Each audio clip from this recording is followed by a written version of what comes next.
Hello! Ahoy! Welcome to Season 3, Episode 6 of Bottom of the Stream. Welcome all. How are you today, Nick? I'm good. Raring to go, as always. Yeah? Yeah. Living the dream? Yes, most definitely. I rescued an animal yesterday evening. What sort of animal? A cat. Oh, your cats. One of my cats. Why can't I speak? What sort of don't predicament did it get himself into? Well, we were sitting in the living room and suddenly it started wailing. I was like, that's not a usual noise. Right. And it was like flailing around on the floor in the hallway, and I was like, oh my god, what's happened? Has it like suddenly lost the use of its legs? Is this something really serious? Yeah. And it turned out that she had managed to hook a claw into her bottom lip and couldn't take it out. No way! So was very panicked. So I had to kind of unlatch her leg and her claw from her mouth. Oh my god, how does it even do that? I presume she must have been having a scratch and got entwined. Oh, that's made me go all tingly. I don't like that. The thought of that. It was quite dramatic. It sounds it. Did you get scratched up yourself? No, it did take a couple of goes because she tried to like escape, and then it was quite funny because it's like laminate flooring, so she couldn't get any purchase. So just basically circled round. Oh my god. Not having the use of one leg and all that. That sounds, so, sounds harrowing. Well, it's fine. Cool. If unexpected. It's a bit of drama. Yeah, that's probably the most exciting thing that's happened to me in the last couple of weeks. Yeah, it's been pretty dull, hasn't it? I'm kind of over all this now. Yeah, me too a little bit. I was thinking the other night, do you think this is the longest we've ever gone without seeing each other? It's probably got to be up there. I can't think of any other period where we would have. There was a couple of times where we had like holidays that went on from each other. But even that would have only been 4 though. It's been like that's 6 true. or 7 now. Yeah, it probably is then. Crazy. I miss you, man. Same. Sorry, I was taking a drink. I wasn't being insincere. Wow. I'm offended. No, it was bad timing. No, same. It's weird. Yeah, it is weird. Hopefully it won't be much longer. But we're not Fingers talking about. crossed. We're not going to talk about negative things. Let's talk about positive things. Sure. Let's talk about social media. Follow us Ironic. on Twitter at BOTS_podcast or Instagram at BOTS_podcast. I've completely forgotten what I say next. Go to the website. The website is www.bottomofthestream.com, where we will ship. Where you can, fucking hell. Where you can find every episode we've ever recorded and both season stream tables. Follow us on Patreon, where you can donate a little bit of money every month, and we'll give you some cool free shit and some extra bonus episodes. I think that's it. If you can't do that, then please leave us a review either on Apple Podcasts or on Podchaser, because that really helps put the show in front of more people's eyes and ears. It really does. It really helps.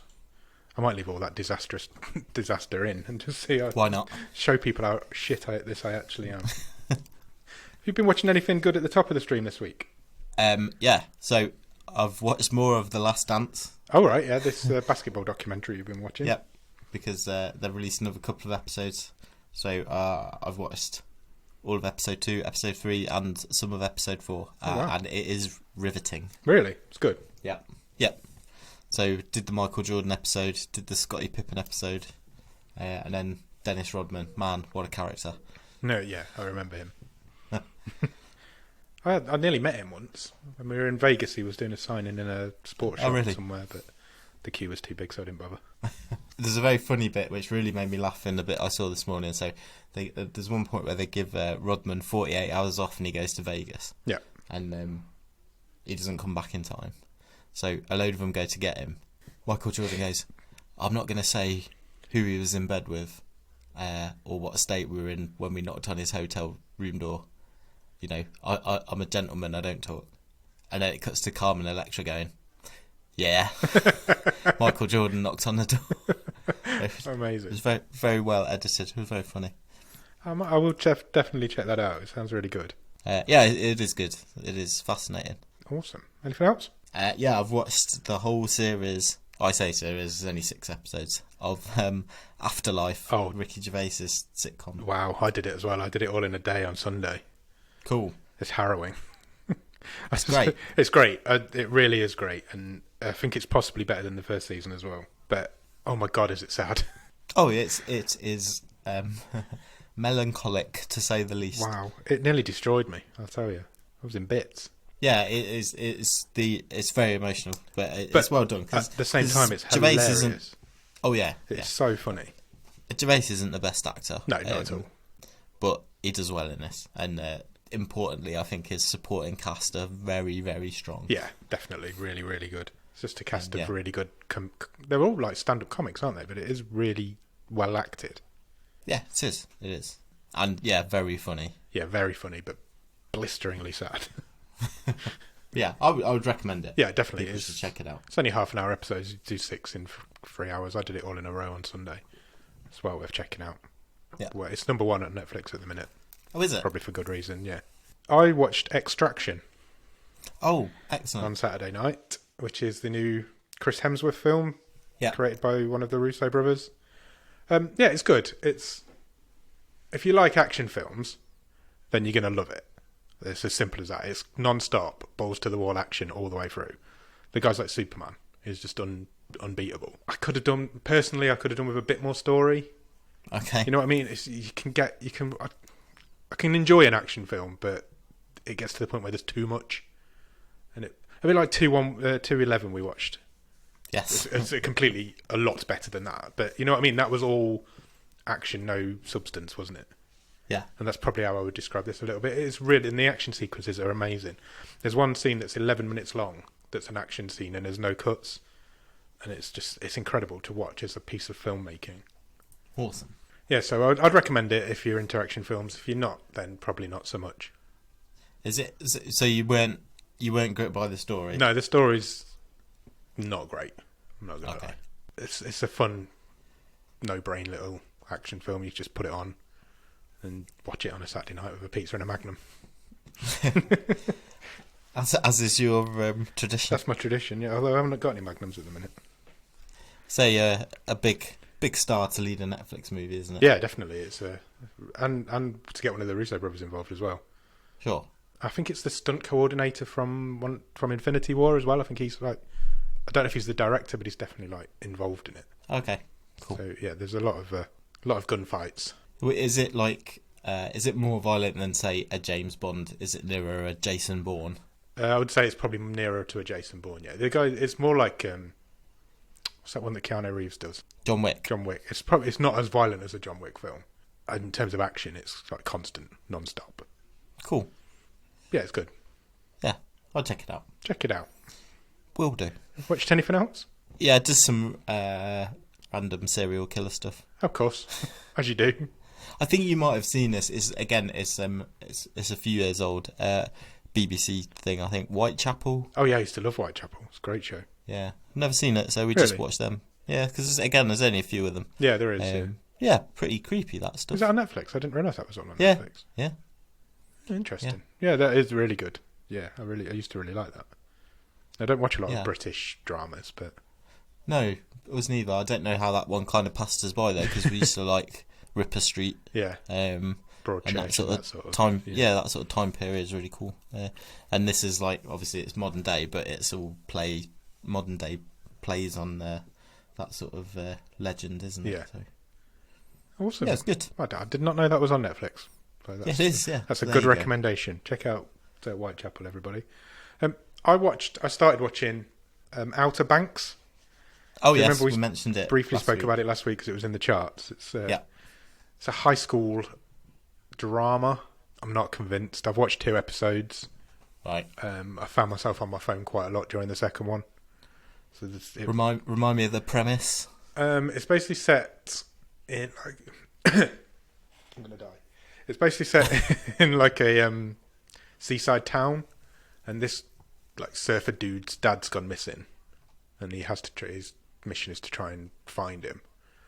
But it's all set on boats, and they're all like pretty people, and it's a high school. I say it's a high school drama. It is a high school drama.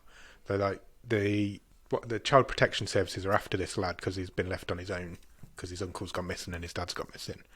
But I swear to you, the guy's nearly 30. And it really irritates, it really takes me out of the moment in these sort of things. Why is there no, like, 16, 17-year-old actors? I don't know. What happens to them? I'm not sure. Because there's child actors and there's adult actors, but why is there no teenage actors? Why do Americans have to get 27-year-olds to play teenagers? It's true. I don't know. I don't get it. It really took me out of the moment, and I think it's probably the main reason why I'm not going to continue with it, because it just doesn't feel right that the police and the child protection people are after this lad, and he's nearly as old as me. That's ridiculous. He's not. He's like 27. Yeah, it's not good though when once you notice something you can't like that, you can't get past it, and it is annoying. It happens all the time. The only time it didn't happen was in The Babysitter. When that lad was like 13, 14, wasn't he? Yeah, he was still playing he was playing younger, but he was actually 11. He was only like a child. I'm sure we've seen it in other films. I can't think of any, but I'm sure we've seen it in films. And it really did take me out of it. And the story's not great, and the way it's shot is really like arty lens flares and things like that all through it, and it put me off slightly. So I don't think I'm going to go back to it. Sounds like you may not be the target audience. No, probably not. Probably not. Although it did say I was a 98% match on Netflix, but there you go. Who knows? I also watched the second episode of The Innocence Files. I said I'd watch that. I said I had an issue with it because it didn't really finalise the story in the first episode.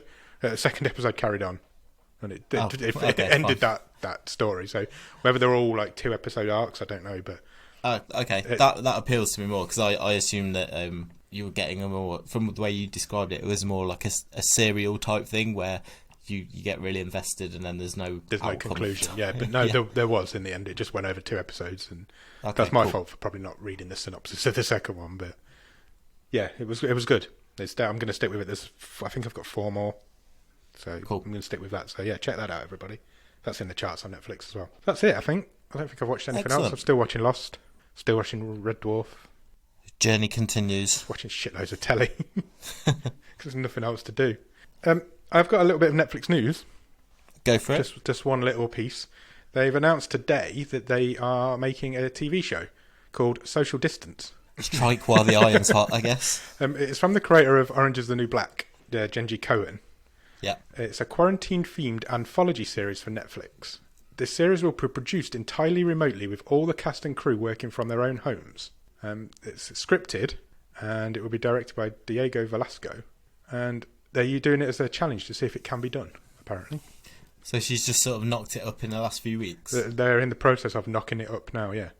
Okay, technical term. I don't know how you do a scripted show with all the actors in different places. It's going to be really interesting to see how they pull that off. And they're just going to see when they can get it done by. I presume they've not set a date of it coming out. No, it doesn't give me a date. It's just said they've only announced it today, so I think it'll be a little while. Fair enough. The logo for it is the Netflix logo, but Net and Flix are socially distancing from each other. Someone probably got paid a lot of money to come up with that idea. I thought it was quite funny. But yeah, so it sounds quite interesting. I don't understand how it's going to work. But it's going to be a bit of a challenge. That sounds worth keeping our eyes open for, certainly. Yeah, so we'll check that out when it comes out, and we'll let you know what we think. That's it, I think. I don't think I've got much more to say. Good. Well, not good. Thanks, mate. I'm going to hear from you for another good while. So shall we get on with talking about this week's film? Let's do it.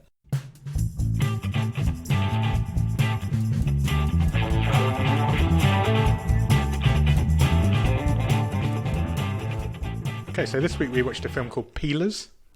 It's from 2016. It is an 18. It's 1 hour and 35 minutes long and currently rated at 4.0 out of 10 on IMDb. Stars a lady called Ren Walker, who plays a Blue Jean. She's pretty much unknown. Most of the cast of this are pretty much unknown. Sure. I don't think it's a low budget film, isn't it? It is, certainly. Canadian, I believe. Yeah, it is Canadian. It did say on IMDb though that she beat 200 other actresses to get the job. Oh, so wow. That's quite interesting. Also stars a guy called Kaz Odin Darko, which is one of the best names I've ever read out. Strong, isn't it? He plays Remy, and again, a bit of an unknown. And even the director is called Steve Shellens, something like that. And he hasn't really done anything either, so I can't really give you any information about these guys, other than to say that it's a really low budget. It's almost like a student film, isn't it? I wouldn't describe it as a student film. It's not a studio film. No, certainly not. It's made by a group of mates who are filmmakers. It's clearly a first film. Yes. But it is not high budget, but they've definitely made the most of what they've got. Yeah, I would say. I would say it's a group of experienced filmmakers who have got together and made a film, but not necessarily successful filmmakers. Does that make sense? Yes, it does. Yeah. It's very low budget. It's probably not the lowest budget we've done, but it will be down there as one of the lowest. It's very similar to Murder Party kind of levels of film, I would say. I thought the production level was a couple of notches up from Murder Party, from what I remember. We'll get into it a bit, but certainly in terms of effects, practical effects, I thought they did a really good job. Yeah, there was definitely some sort of expert in practical effects working on it. Yeah. There is one familiar face who pops up in this, whose name totally escapes me. Manager Quinto, isn't it? That's it. Who is only briefly in it, isn't he? But you'll know him from The Good Place. He plays Jason Mendoza in The Good Place. If you've not watched The Good Place, that's definitely a place to start for a quarantine sitcom. It's a good place. It's a great place. It's a great show. It's well worth watching. I love The Good Place. I really miss it. And he's the best character in The Good Place. Are you expecting me to agree? Yes. Yeah. Please do. He's no Janet, but he's pretty close. Oh yeah, true. Janet's really good as well. They're all really good. But yeah, he's in it briefly. So where does this film start, Nick? In a hospital. Yes, it does. It's a pre-credits scene in a hospital room. There's a man unconscious in the bed, and a nurse comes in, and she's got some pills, and she's going to give him his daily pills, I guess. And all of a sudden, he starts throwing up everywhere. Like hardcore throwing up. Like this guy Ralph's big time, deep like, from the insides. You've heard of projectile. This is like whitewater rapids. He does. He completely covers the room in it. Then he attacks the nurse, and some more nurses rush in and try and help him. And the door slams shut, and you see this blood seeping under the door, and then some black stuff starts seeping under the door as well. We're already off to a better start than last week. You know when I complained when we were talking about deadly detention last week, that the blood looks thin and cheap, and it wasn't even the right colour. Yeah. Look great here. I think we're going to do a lot of comparisons between these two films. Yeah. There's a similar vibe, isn't there? From that point on, it cuts to the titles, and this is potentially the longest title scene I've ever seen. So, it's not very often nowadays you see a full-on title sequence. Before the film. Yeah, full credit sequence before the film starts. So, what movie does this nowadays, apart from a James Bond film? Yeah, not many. The James Bond films do it. I didn't know that. Oh yeah, you've never seen one. Yeah. But I didn't mind it. I mean, it was a cool song that was playing over it. No, I didn't mind it. I've just written down, it's going on for ages. There was a load of boobs for 4 minutes. The very first scene of it was a big close-up of some boobs. There's quite a lot of boobs in this film. Yeah, there is. And it's like intercut with someone on a motorbike riding somewhere. Yeah. But yeah, it does go on a bit. It's like an end credit scene rather than the pre-credit scene.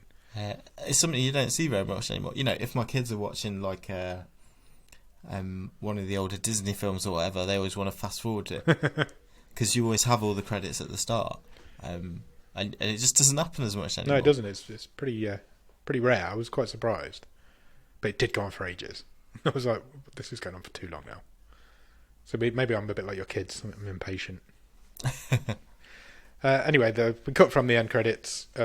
I've even said end credits, and it wasn't. We cut from the credits to a strip club. This is where our film's going to be mainly set. And we're in the kitchen to start with, and the chef really doesn't like his staff very much. No, he really doesn't. He's an angry chef. He's a very angry man, shouting at all of his staff. And we're essentially getting a tour of the strip joint. Yeah, you're kind of following the owner around, aren't you? And she's just chatting to all the staff, and that's the way we're getting to meet them all. And this film isn't the most subtle. So as we're doing this tour, you'll see that there's a baseball bat behind the bar. Yeah. A guy, a patron of the club, happens to bring in a chainsaw. Oh, that was so funny. That made me laugh because I was like, well, that's obviously foreshadowing something that's going to happen. But I love the fact that it's so blatant. Yeah, he just walks up to the barman and says, my chainsaw's broke, can you fix it? Yeah, and the barman just puts it behind the bar. Yeah, he's like, I'll do it later. I just thought, come on, to be fair, that's ballsy. Absolutely. And from that point on, you know exactly the sort of film you're getting. You know, they're Yeah. not going to hide anything here. This is like balls out. This is the film you're getting here now. We've shown you a baseball bat on the wall. We've shown you a chef, an angry man with a knife, and we've shown you a chainsaw. We've complained a bit about like not having inventive ways of doing some of the exposition in films. Yeah. And this tour of the strip joint is actually all right because it does things like that. Yeah. You get introduced to some of the strippers, most of the cast. Yeah. You know, the pregnant stripper, the one who dressed up like a baby. She's got a gun. Another one's been taking self-defense classes. This all comes out in like this 5-minute tour, so you see their special skills already. You kind of stay with there's like a dressing room with the girls in, isn't there? Yeah. And you the tour kind of finishes with them, and you kind of meet, or like you say, there's they call her baby, don't she? Because she strips dressed as a baby, which is unusual to say the least. There's one girl who is heavily pregnant. Yeah. Like hugely pregnant. She orders a pizza, and the pizza comes in and she covers it in honey because there's a joke later on in the film, so that needed setting up. Yeah, so she's not working. Turns out this is the last night, possibly the place is open, so she's come to say goodbye to everyone. You sure she wasn't going to go on at some point? No, I wouldn't. Might have with the happened. other ones that do go on, I wouldn't be at all surprised. And then I've written here, some sleazeballs come in, and he's in the middle of buying the bar, or is just literally has just brought the bar. Yeah, they're signing the papers, aren't they, over to him? Yeah, so the main lady who owns the bar currently is called Blue Jean, and she's kind of signing over her ownership of the bar to this guy, I guess. It's like an older businessman, isn't He's a sleazy, sweaty businessman. Yeah. Cut back out to the bar, and some patrons are starting to show up now, and a group of Mexican lads come in. I presume they were Mexican. Dirty miners. Yeah. They weren't children. No, literally, they've been in a mine and they're covered in dirt. Yeah. Yeah. One of them's got a... What? Go on, you go first. I was going to say this is the first thing that really made me laugh. One of them's got quite a deep gash on his leg, and they all order a beer, and they all drink this beer, but then instantly spit it out. Yeah, they don't like it. Yeah, it's weird. And then one of them orders a salad. Yeah. The big fat one orders a salad. This is about where one of my favourite lines where so after the boomer businessman's left, Remy, who's the security guy, so he works the door at the strip joint. Yeah. He's talking to Blue Jean, and he just calls the businessman who's left a fucking beanbag. What a great line. It really made me laugh. From that point on, Blue Jean heads outside because did she go for a fag or something? She goes outside for something, and she has a run-in with a guy called Travis, who is Manager Quinto's character. He's a bit of a knobhead, isn't he? He's angling for a fight. He's sitting on a motorbike when she gets out there, and eventually they end up having this big row. And it's a police bike, so she rides a police motorcycle. Yeah, because she's cool. She's cool as fuck. Let's be honest. She gives this guy like 3 chances because she's well into baseball. We find this out. We don't really know why, but she's well into. Well, we've already seen the bat behind the bar. Yeah, she's got a ball that she carries around with her always. She's always got this baseball in her hand. And she's a baller. Yeah, she gives this guy 3 chances to leave her alone, and eventually he calls her BJ, which she doesn't like. That's like her Marty McFly when he gets called chicken. Yeah, it triggers her, doesn't it? It does, yeah. So she winds up and pitches his baseball straight into his face and splits his face open. And then she goes back inside. She's not taking any prisoners. She don't take no shit, this lady. He follows her in, though. Yeah. And one of the Mexicans just clotheslines him. Yeah, completely takes him out straight away. And chucks him out. Yeah, carries him outside. That Mexican was after Remy's job. Yeah, he was, wasn't he? And then Baby hits the stage. And you get her, like, strip show of her dressed as a baby and stripping down. You get to see more boobs, a bit of bum, as you would in a strip show, I guess. That's when you find out that the guys are all minors. But the one with the cut on his leg is in a really bad way. Yeah, he gets a nosebleed. Yeah, he's not very well. He looks quite ill. So he heads to the toilets, and all of his ears turn black, and his nose is going, and then he looks up and his eyes are all black. It's really weird. And it kind of cuts away at that point, and this guy's salad turns up. Yes. And what do you want to express? What's in his salad? It's just half a lettuce on a plate with some mayo, like not even chopped up. Literally just brings a lettuce and a bottle of mayo out.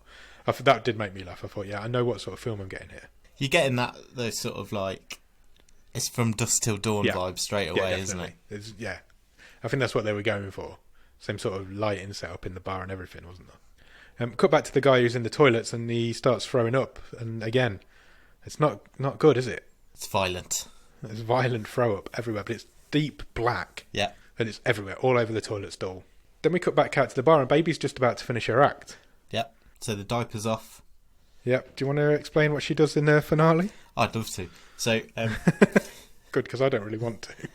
So, the diaper's off. She lowers herself down to the ground. She kind of arches back, doesn't she? Yeah, she's like a bridge. So, yeah, legs akimbo out towards the audience, and fortunately, because she took the diaper off, she just pisses all over the first couple of tables. Yeah. In the strip joint. Yeah, it's a weird one, that. Is not the most hygienic way to finish the act. But definitely memorable. Even most of the people in the bar are a bit shocked to start with, aren't they? But eventually she gets a round of applause and she gets cheered off the stage. Yeah, and then the two guys who like got pissed on are like high-fiving each other. Yeah, they're loving it. Yeah. This film goes to some places, man. Oh God, does it? There's some sentence in my notes that I didn't think I'd ever write. Sure. And you text me last night and you were like, I can't believe I've just written that. Yeah, and it wasn't that sentence. It wasn't about this. No, that's tame. That's tame to where this film's heading. Then the fat guy gets up and he's suddenly desperate to use the toilet. The guy who ordered the salad, so he runs off to the loo and gets eaten by his mate. Yeah. Well, gets attacked and bitten by his mate. Nobody's found them yet, so the toilets are now got two bodies in. And then the next dancer hits the stage, and this one's dressed as a schoolgirl. So she's like a newbie, and I think it's her first night. Yeah. Because she's been like nervously doing some shots. She's by the side of the stage. Yeah, she's pretty nervous about it. But so we've gone up from a baby to a schoolgirl. Yeah. it's weird. And then we cut into a room with two guys who were having a private dance from one of the girls. It's the two guys who were on the front table that just. Oh, is it the same two guys? Yeah, it's the two guys that got pissed on. Well, their night's about to go from bad to worse, because one of them gets his head chopped off. Yeah. So she's dancing with. They're kind of sitting opposite each other. They are, yeah. So she's dancing on one guy, so she can't see the other guy, and that guy's head comes off. And then she kind of arches back, doesn't she? And she notices that guy's head on the floor. Yeah. Again, she does like a bridge. She got her boobs out as well. It's just a standard thing in this film. And as she sits back up again to look at the guy that she's sitting on, his head's all been caved in. And then she gets gutted. And yeah, and then her insides get ripped out. And everything just splats onto the floor. It's gory, but it's also funny. Yeah, which I think is what I demanded from last week's film and didn't get. Yeah. So I can't moan about it because this is exactly what I wanted from last week's film. And it's almost exactly addressing my comments from last week as well about, this is not necessarily the type of film that I automatically go to, but if I'm watching this kind of, if I'm watching a slash flick or a zombie flick, whatever it is, I don't expect it to cut away. Yeah, like I want to see what's going on, and you certainly see everything in this film. Yeah, maybe too much. I should not. You should not. Be careful what you wish for. Yeah, exactly. Cut back to the two remaining Mexicans who are sitting in the bar. I hope they are Mexicans. I feel like I'm being racist. And they're also now starting to feel a little bit queasy. Yeah. So one rushes outside for some fresh air. The other one kind of stays at the table. And then some cops show up. Like a male and a female cop. And they're looking for a guy called Logan because he's stolen a cop car. Yeah, and he happens to sort of be sat at the bar in I say disguise. He's just pulled his hoodie up, hasn't he? Yeah. So Logan is Blue Jean's stepson? Yeah. Yeah? Is that that's how it was explained, I think? Correct, yeah. It doesn't explain that till quite near the end of the film, though. And all the way through, you're like, what is the relationship between these two? Yeah, but he clearly knows everyone there. Not everyone likes him, but I didn't know originally if he was her boyfriend or something, but he's again because of the whole casting and age difference. Yeah, because he's like 30 again. he kind of goes to hide in her office, basically. Yeah.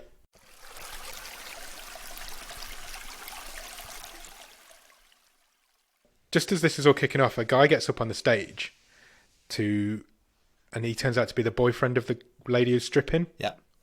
And he kind of kicks off at her a little bit, and they both end up getting carried off the stage. Yeah. And taken backstage by the barman. And suddenly, again, her boobs are out, and she's got these weird nipples. They're quite long, yeah. Yeah, and pointing in different directions.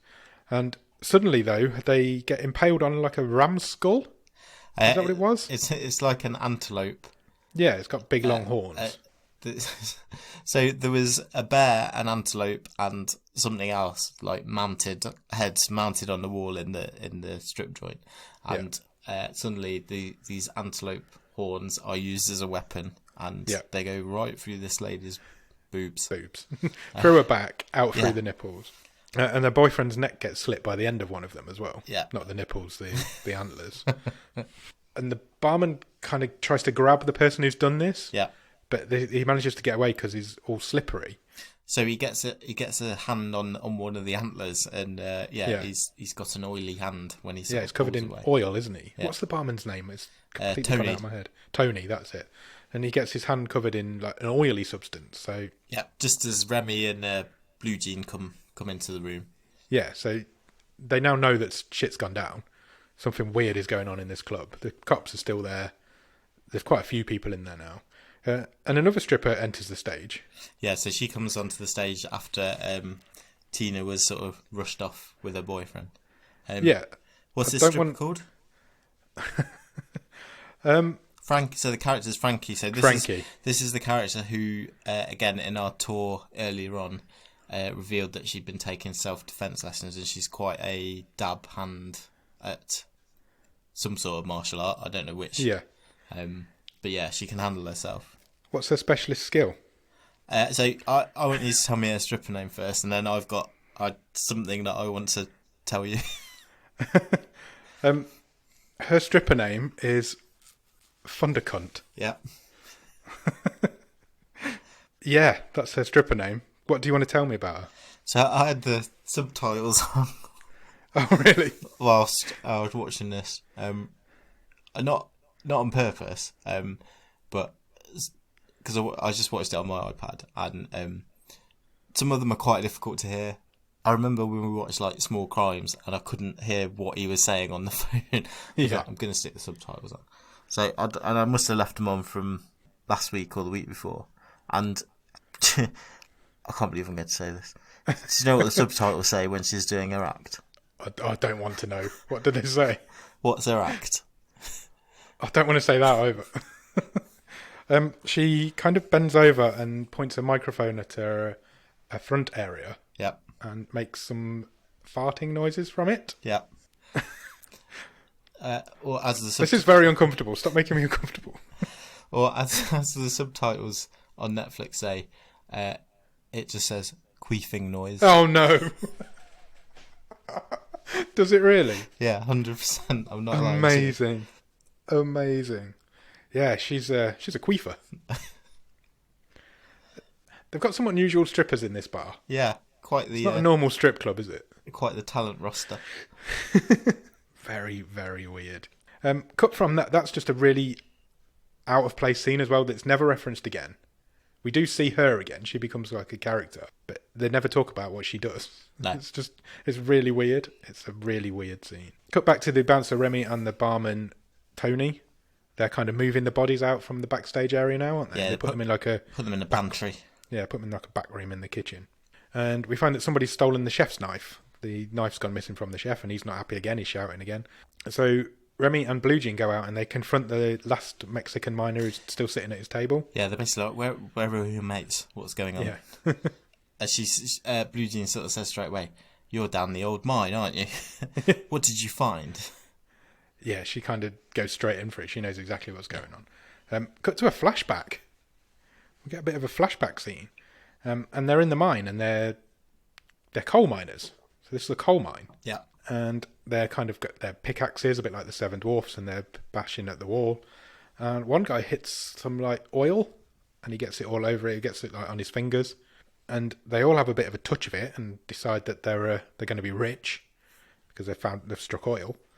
And then Is it like a cave in or something happens that makes them all run off? Yeah, there's definitely a rumbling. There's Yeah. a bit of a rock fall, and they escape back to the surface, don't they? Yeah, although you don't see that. You just see them running off and then Yeah. running. It looks like they've literally just run around the corner. Yeah, it does. And they're all right. They're just running to this gazebo. So yeah, that's kind of your explanation of where this came from. That's all you're going to get. And then it comes back to the strip joint, and Yeah. the guy just goes, "It's not oil, is it?" Yeah. And then it's his turn to projectile vomit everywhere. Yeah. He literally throws up all over the table in the main bar. I've written cop gets killed, but I can't remember how he got killed. What happened to the male cop? I don't know. I've not got that. I've only got about the female one. Yeah, the male cop gets killed anyway. So the remember what zombies happened just to him. start, basically. Yeah, basically now we've got a bar full of zombies. That's where we are now. We cut to Blue Jean's office and Logan is still in there, but the female cop is in there now with him, and they're kind of are they kissing? Yeah, they're going for it. Yeah, they're kind of going for it because eventually the desk ends up getting tipped over and it lands on her head. Yeah, the fat zombie just basically crushes her with the desk, and Logan shoots him. Yes. Are we calling them zombies? Um, We need to have the zombie debate. yes, that's what I've called him in my notes. That's what I've called them as well. The film's called Peelers, but why? Yeah, Is that what we're supposed to call them? I was going to ask that because it's not a word that's used in Used this at all in movie the at film. all. No, it's not. It always annoys me as well. And you know, in zombie films, Yeah, when they're not called zombies, like in The Walking Dead, they don't call Sure. them zombies; they call them walkers. But if a zombie outbreak happened now in the world, they would be called zombies. yes. So why do movies now try and step away from that word? I'm not sure. Because it's not realistic. Uh, You know what I mean? It's not like if The Walking Dead happened, you would say, "Oh look, there's a load of zombies coming over there." yeah, But I know. they don't. I They don't call them zombies. I presume that this is called peelers because that's what they're referred That's what we're to supposed as. to call them. Yeah. But they're not referred to that as that in this movie at all. Nor do they peel. Maybe that's what they were called in the script. I don't know. Maybe. Yeah, they don't. They don't do any sort of. They don't peel or peel people. Nope. So I would have called them oilers Oilers, or oilies. oilies. I like it. Anyway, yeah, the fat peeler comes in and he tips the desk over onto this cop's head, and her head kind of explodes, Yeah, which freaks Logan out, and he manages to get some shots away to it. He's got a gun. Or he's got her gun. He picks her gun up off the floor, doesn't he? that's right. Yeah, And he puts this peeler puts this down. guy down. Yeah, let's just call them zombies. Okay. He goes out to the bar and he shoots 3 more of them, literally in a row. He takes all 3 of them out with his gun. Here's a hot shot. He has a really good shot with his gun. And oil starts spraying out of all of them. Where they get shot, this oil starts spraying out. We cut back to the kitchen and it turns out that Tony's also been turned into one now. Yeah, so we didn't see him get bitten or anything. It was literally because he touched the oil. Because he touched the oil, yeah. On the antelope's antlers. Yeah, so all you have to do, you don't have to get bitten by them. You just have to touch the oil and you turn into one. And he manages to slice the chef's head off. Yeah.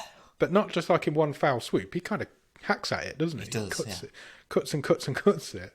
It's really, and at this point, really made me laugh because we cut back to the bar, and Remy's like, "Oh, we need to get everybody out because all this shit's going on." And all of a sudden, a load of people just run past him screaming. Yeah. It's like, why did that not happen 5 minutes ago? And why do they not go with them? Well, exactly.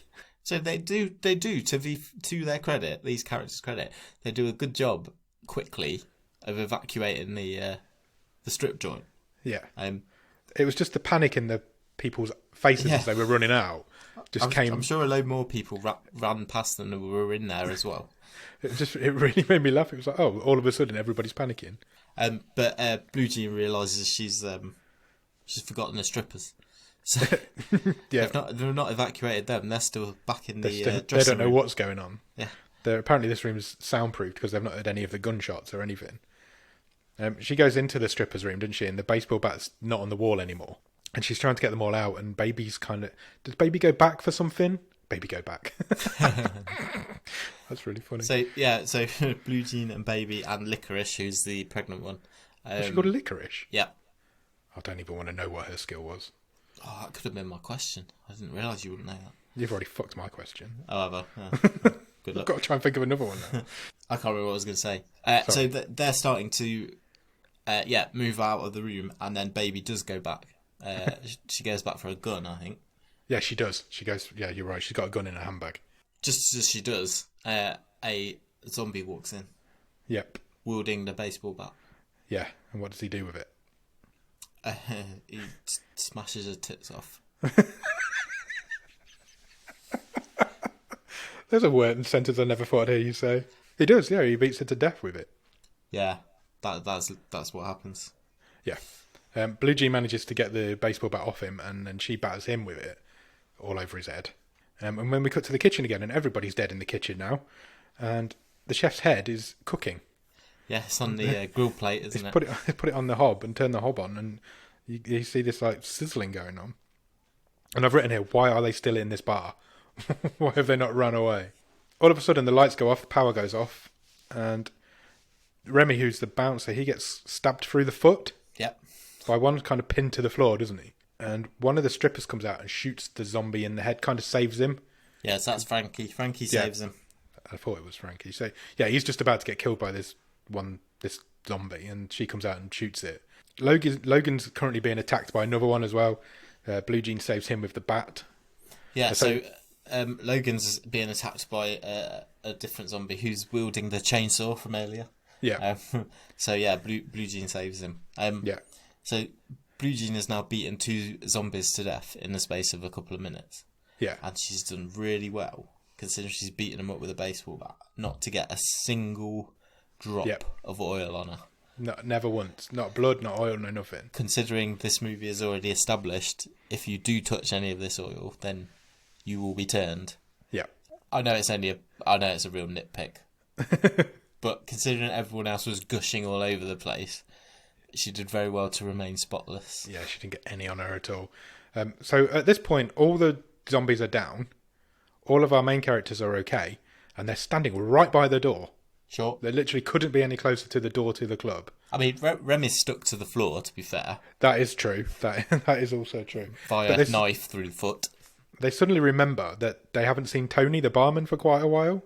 They don't know that that he's been turned at this point. So Blue Jean decides, it's weird calling her Blue Jean as well, but that's her name. Blue Jean she's going to say, we'll go and find him, and takes all of the strippers with her. She leaves the 2 men. Yeah. Because one's pinned to the floor, so she doesn't have a chance there. And takes the girl, even the pregnant one goes with her to try and find out what's going on in the kitchen. And which leaves us with Logan and Remy. And Logan eventually pulls the knife out from his foot. And it is quite gruesome how it comes, just like the noise it makes as it pulls out. Oh, yeah, it's a pretty grim squelch, isn't it? Yeah, it really is. This film cuts around, I'm going to say it again, this film cuts around all over the place at this point. Because our characters are all split up now. The scenes are really short and sharp. So we cut back to the kitchen now, and what did you say the pregnant girl's name was? Licorice. Licorice. She somehow manages to get herself wedged under a rack. So she does she fall over and kind of slip through under this rack? I'm not sure if she was trying to hide, or I'm not really sure, but she's immobile on the floor, isn't she? A big pregnant belly's got stuck under this shelf, so she can't move. Tony pops out, and they realise that he's been changed, so Jean batters him again with a baseball bat. She's really good with this baseball bat. Yeah, so her and Frankie fight him off. Yeah. With their martial arts / baseball skills. Yeah, and then when he's down, we turn back to Licorice, and she's eating some honey. Yeah. From a Winnie the Pooh honey jar. Yeah. Which couldn't be more in your face. Oh, look, there's some honey here. And Jean says to her, I think I've found the name for your baby. And I was like, they could call it honey. But no, it's going to be called Winnie. I thought they were going to call it Pooh.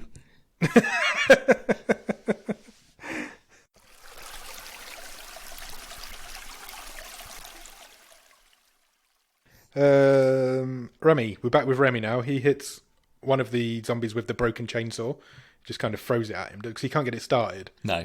So he just kind of throws it at him. And that's when he figures out you have to destroy the head. They've clearly not watched Shaun of the Dead. No, they've never watched Shaun of the Dead, or most other zombie films.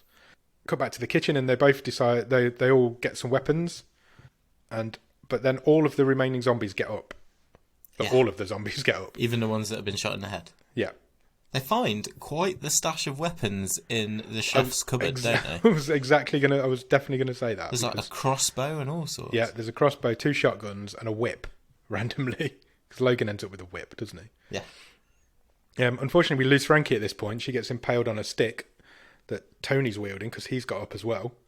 And that's when they decide, the head theory doesn't work. or bang. I think he says "bang goes our head" theory. I think Remy says that. And I've written here, I mean, the exit is right there. Like, literally right behind them. No time to run out the exit. It's time for science. It's science time. Do you want to explain the science? I can't remember how the revelation comes around in their chat. It just happens. But they decide that, as it is well known, that oil and water do not mix. Yeah. Maybe water will help them. Definitely water will help them is what they decide. There's no debate about this. It's like, oh, water. That'll do. And then this is the line that I couldn't believe I wrote. Yeah, I text you, didn't, because you text me and said that, and then I text you about half an hour, because I was about half an hour behind you watching this, and I text you back with, I think I know the line. Was it this bit? It was. Because I can't believe I've written it either. So, Licorice is grabbed, isn't she? Yeah, she's standing up again. Yeah, at the ankles. Yeah. And is it Tony? Yeah. Again. Yeah. So she's grabbed at the ankles, and obviously this is quite a shock. So she's wearing a dress.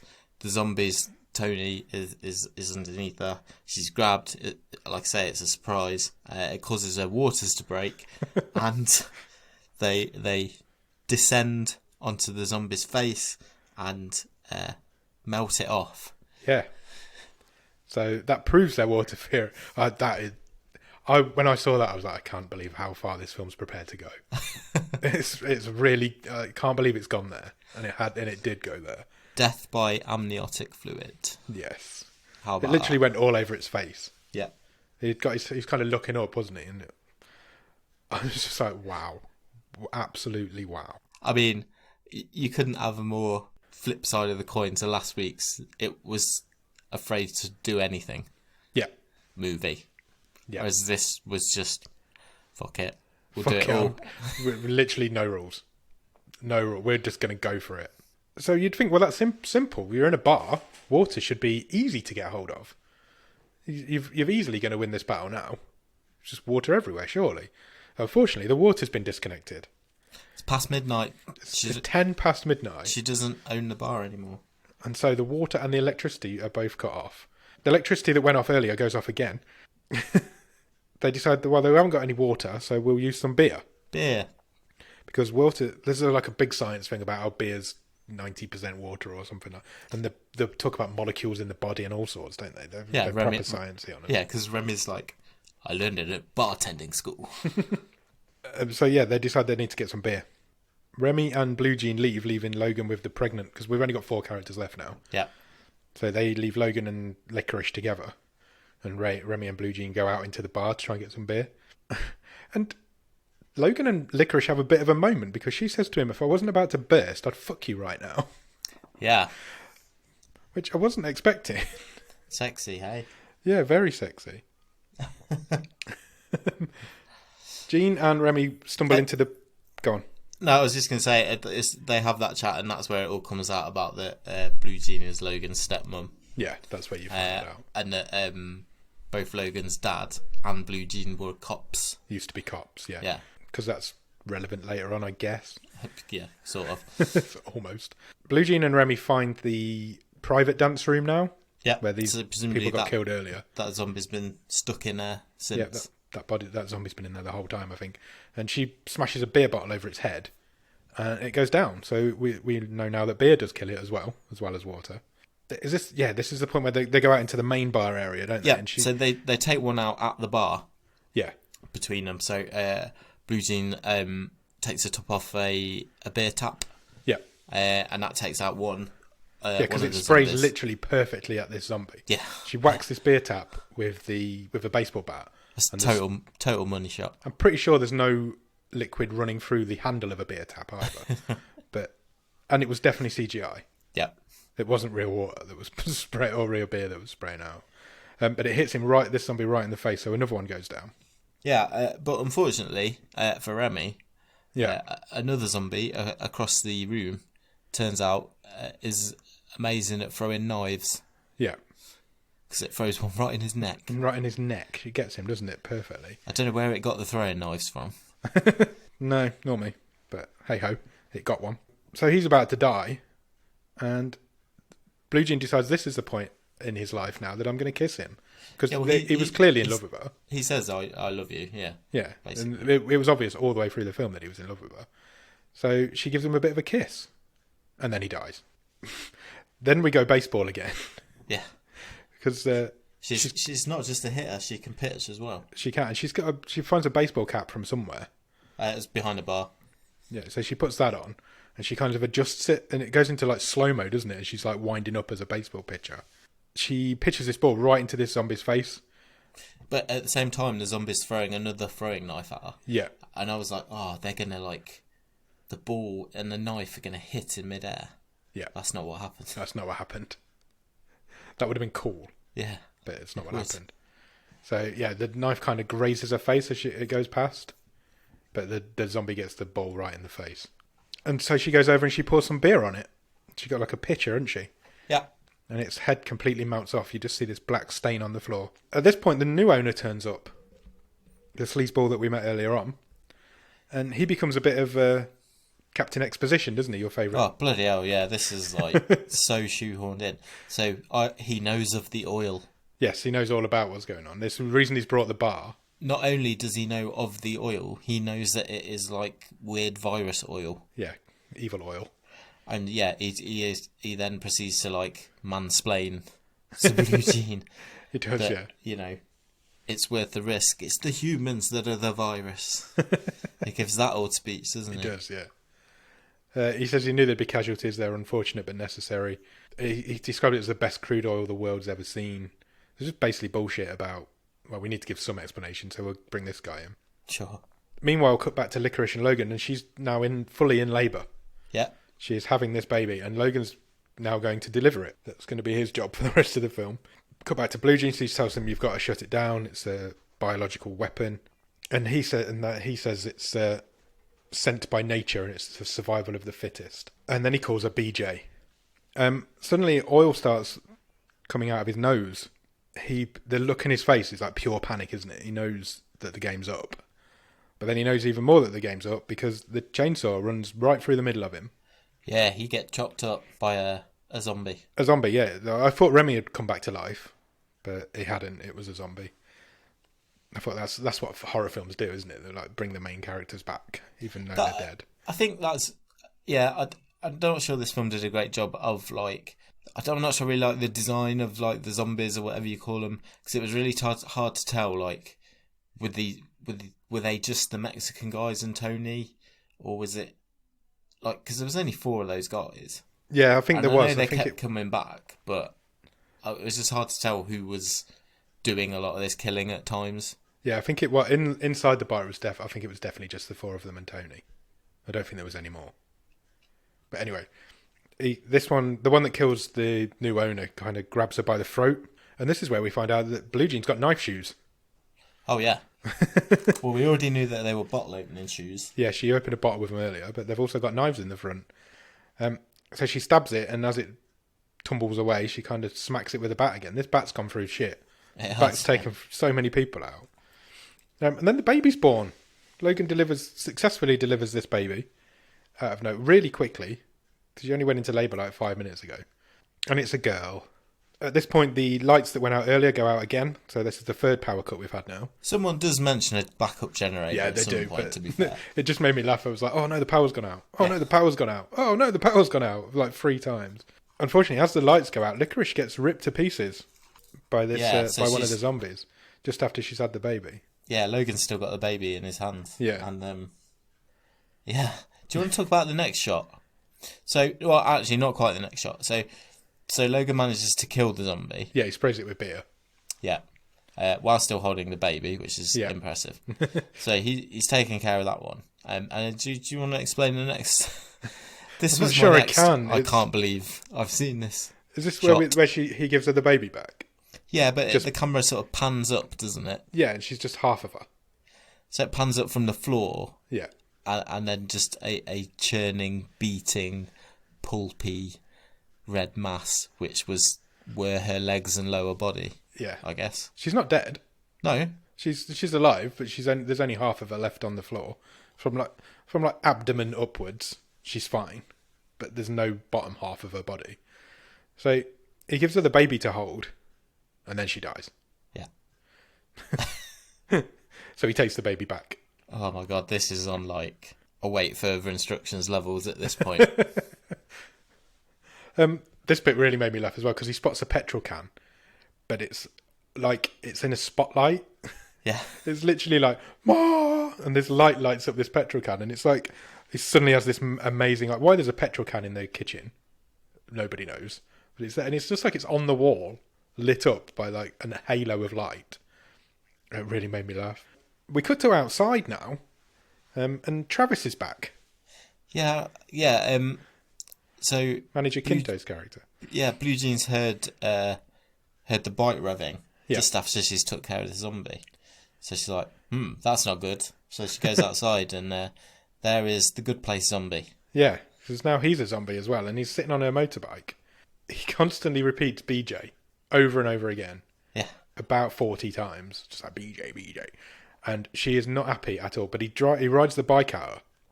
And you get this really, really funny, it's obviously a green screen scene of him just like riding a bike, like as as if he's a cartoon character. Yeah, he's the other side of the car park, yet when it cuts to him, there's like trees going past. Yeah. Mountains. Yeah, I noticed that as well. Yeah, it was quite funny. And she's got this bat again, which is still not broken or anything, it's fine. And she winds up and she whacks him off the bike, which is impressive because in the scene previously, he was the same height as the windscreen on the bike. And she manages to miss that and hit him. So she swings just at the right time. It's a good shot. It's a great shot, and she knocks him out. She knocks him off the bike. But then she goes down as well, and I didn't really see what happened to her. No, I didn't get that. She just hit the deck. But they both managed to get up at the same time. And my favourite line of the film comes now, because Logan turns up in the car. It's like a cop car, isn't it? Yeah. And he runs it over. He runs this zombie over. Yeah, so Travis zombie has just stood up. He's sort of coming towards Eugene, and Logan just runs him down. Yeah, you get that classic film car running over somebody scene, don't you? And Logan gets out of the car and he says, "Looks like I just struck oil." And I was like, that's amazing. That's the best line I've ever heard in a film. This was my favourite bit of the film, man. Really? Well, maybe. It made me laugh. It did make me laugh as well. Logan hasn't got any water, and he needs water, obviously. So how do you produce water? He pisses on this Travis zombie until it disintegrates and dissolves. I thought you were going to say something. No. That is exactly what happens. Yeah, he pisses all over this zombie. Then he sets him on fire because he says, "Oh, I know something else that doesn't mix well with oil." He's getting all the one-liners out now. Even though we know that fire does mix quite well with oil because it achieves its mission. Now, I might have missed something here, but he also now sets the car on fire. Yeah. And he wedges the accelerator with a huge dildo. So that was in the film earlier. It was... Was it? It was in the chef's cupboard where they got all the weapons. Oh, yes, I think... Yeah, it was. You're right. I hadn't put that together. Yeah, he's got this huge dildo that he wedges on the accelerator. Then you get a long shot of the bar, and it turns out the bar's called Titty Balls, which is odd. And the car very slowly heads towards the bar, and then hits it quite slowly. And the car's on fire, but not very on fire. But it turns out that Logan, in the meantime, has disconnected all the gas pipes inside the bar. He has, yeah. So we know what's coming next. They get on their bike together, on her police motorbike. Yep, Logan's holding the baby. Yep, and they ride off into the sunset, or the night, and there's a huge explosion behind them. And so you know the bar's gone up. And then we cut back to Logan, and a little drop of blood drips out of a little drop of oil drips out of his nose. And your film ends. Well, not quite. No, that's the end of the film. But then there is an after credits. No, not quite. You've missed. So they're driving away. Yeah. And he has the little nosebleed, and then the camera cuts to behind the bike, and they're driving off down the road, and he chucks the baby onto the road. Did he? Yeah. I did not see that. And it goes like, bleh, splat on the floor. Really? Yeah. I honestly didn't see that. I must have to check that out. I don't know how I missed that. I thought it finished when... I had to rewind it to check. And there's a horrible sound when it hits the floor. So he's obviously turned straight away. I honestly didn't see that. And And to be honest, that was a bit that went too far after everything in this film. Didn't need it right at the end. Yeah. Wow. So yeah, he just chucks it onto the road. I'm going to go. How did I miss that? I'm definitely going to check I'm not that sure. out. Then you get a post-credit scene. Oh, this film undid a lot of what I liked about it in the last scene and this bit. Yeah, this scene's so unnecessary. Completely unnecessary. But we basically find out how she got the police bike, because she gets asked a couple of times, doesn't she, during the film? How did you get the police bike? Yeah. And it's a flashback to when she was a stripper, and I don't want to go too deep into it, but it's a whole 5 minute. Yeah, it goes on for ages. You have to sit and watch. I'm not like. I didn't need to sit and watch the third stripping routine of this movie in an hour and a half. No, I think this was. I felt uncomfortable in the first one. I think this was a scene that was cut from the film, and then they have added it in as a post-credit scene. Personally, but yeah, she bets a cop that she can make him pass out by the end of the night, and he assumes, because he's getting drunk, so he assumes that it's from drinking. Then she goes through a whole she's a baseball player. So they bet his bike. Yeah. She says, "I bet you pass out before midnight. If you do, I want your bike." Yeah. And he's like, no, he's like big macho cop man. He's not going to pass out. Then she's she's a baseball player stripper, and she starts her whole stripping routine that, like you say, goes on for ages. And it ends. How does it end? I don't know if I want to say it. I think you should say it. So she shoots a baseball out of herself and knocks the cop out. Yeah. So you just pass out, and that's how she got the bike. And then the film ends. Yeah. So, final thoughts. Yeah, it's a whole mad as a box of frogs. This one is. Yeah, it's batshit crazy. It's all over the place. Hey, there's some really good ideas in here. Yeah. And a lot of creativity. Yeah, definitely. Some of the deaths are really creative. It's full on. Yeah, it's intense. This is a proper intense experience. It really is. It's as 18 as an 18 can get, I think. It's really grindhouse, isn't it? Yeah. It's gritty when it wants to be. It's blood, guts, and boobs, and swears. Yeah, there's a lot of that in it. It's basically the film that I demanded last week. It's the film. It's really weird that it came so quickly after last week's episode, because we were saying all the way through that episode that all it needed was to show the more comedy side of the deaths, and that's exactly what this film does. And there's a line between the two of them where you've got a really good comedy horror film, because they're both comedy horrors. I guess they are both comedy horrors. This is, I would say, this is From Dusk Till Dawn on. Yeah, it's dark on speed, black comedy, isn't it? Yeah, with no filter, is it? No, not at all. It's fun. I had a lot of fun watching this. I don't want to sound like a wuss, but it was too much at times. Are you talking like Murder Party too much? You know how we said that was too gory? Yeah, possibly. Really, I didn't think it was. Not in the amounts of blood and stuff, but I don't. Yeah. The adult scenes are the bit where she pisses on the crowd, the bit where that. I didn't mind that so much. No, but that kind of sets your tone, and then it takes that and takes it up to 11, and it's I enjoyed this. No, I enjoyed it as well. It might say a lot more about me than it should, but it's batshit crazy. It's fun. It's funny in parts. It does cross the line a couple of times. It surprised me a lot, and that's... Yeah, it wasn't what I was expecting. What we don't get very much. Yeah, the fact that they had the balls to do some of this, the city balls to do some of this, is to be commended, I think. Yeah, I think you're right. It's crazy. Yeah, it's full on, but it's mental. It's a crazy film. It's a lot of fun. I know a lot of people will hate this. Yeah. But it's fine. It's exactly the sort of film I enjoy. It's a B movie. It's fun. It's wacky. It just crosses that line a little bit too often, and like you say, it is a little bit too much. It's quite sweet in parts. I mean, some of the characters, they're not like cardboard or wooden. There's some pretty good performances in here. Not all of them. Yeah. But I thought who's the lady that played Blue Jean? I thought she was good. I thought she was a good lead. Ren Walker. Yeah, I quite like Remy as well. The guy who played Logan was fine. Yeah. Considering they're all not, there's no actors, there's no like high end actors in this. They're all No. nobodies. There's, like I say, it's really creative and inventive, and it looks good. It doesn't look cheap. No. The practical effects are brilliant. Yeah. And when what they are, for what they are, they're when that antelope horn goes through that woman's tits, it really looks like that's what's happened.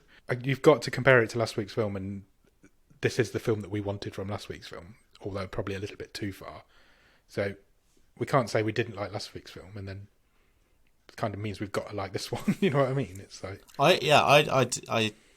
it's not necessarily, like I say, I've said this a few times. It's not necessarily my go-to genre, but I enjoyed it.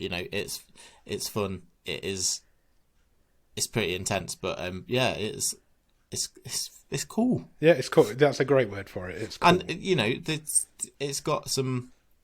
You get to see some cool females kicking some ass, and that's. You was going to say you get good. to see some boobs then, because you do. You get to see quite a few boobs. But we've seen so many as well, haven't we? Like what, boobs?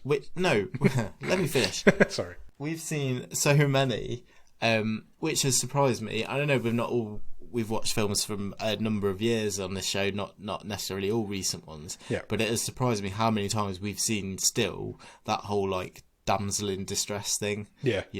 I can't do it. A man has to come and help me. And at least this was, the females in this were as strong and as fought back as much, if not more, than the guys, which is I always think is a plus. Definitely more than the guys. Logan and Remy weren't great. Yeah. The females were brilliant. This is a female-led film where the girls kick ass. The main girl kicks ass for definite.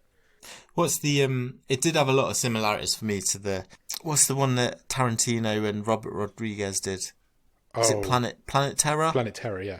There's a lot of that in this. That sort of film. Like you say, it's grindhousey, isn't it? It is that sort of, that's what they were going for.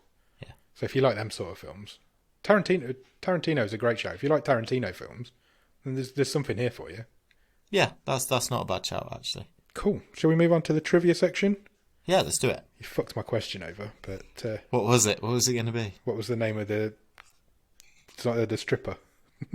The stage of the name. What was the stage name of the farting stripper? Oh, okay.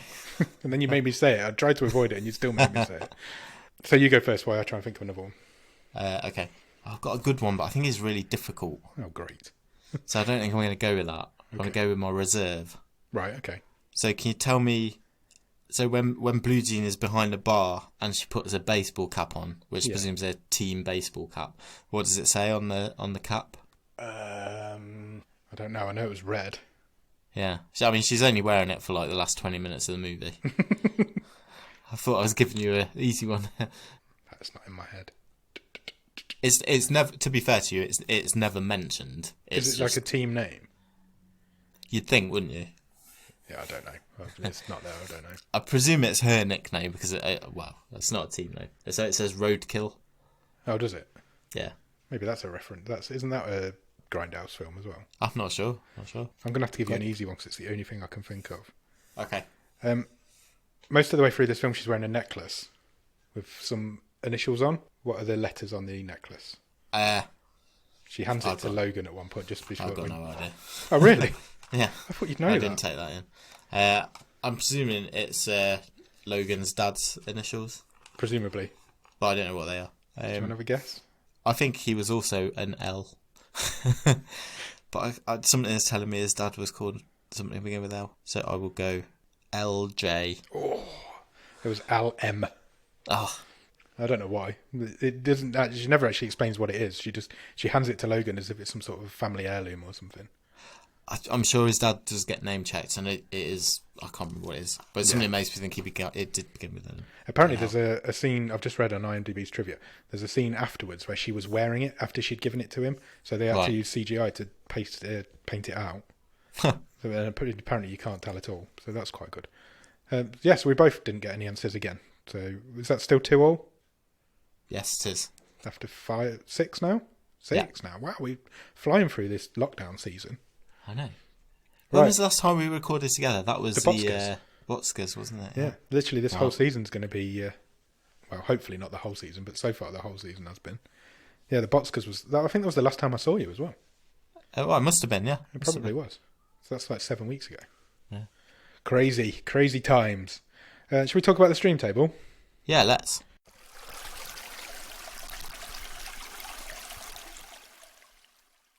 Can we have a review? Because Yeah, do you want me to run it through? yeah, because we've got a few in there now. And my memory's not good. We've got 5 in there. So at 5 at the minute is Deadly Detention from last week.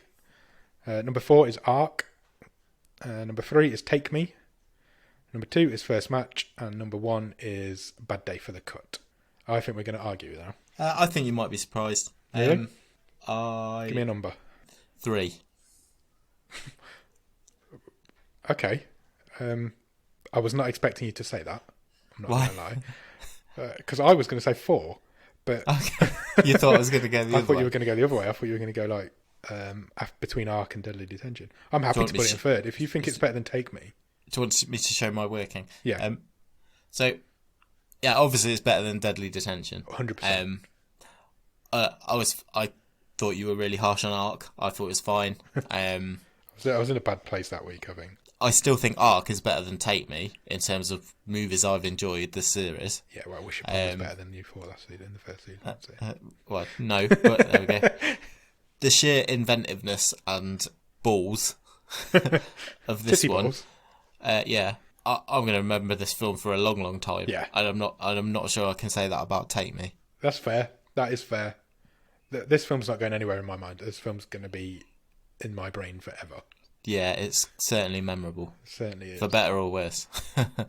And it's clearly not as good a film, technically, as First Match.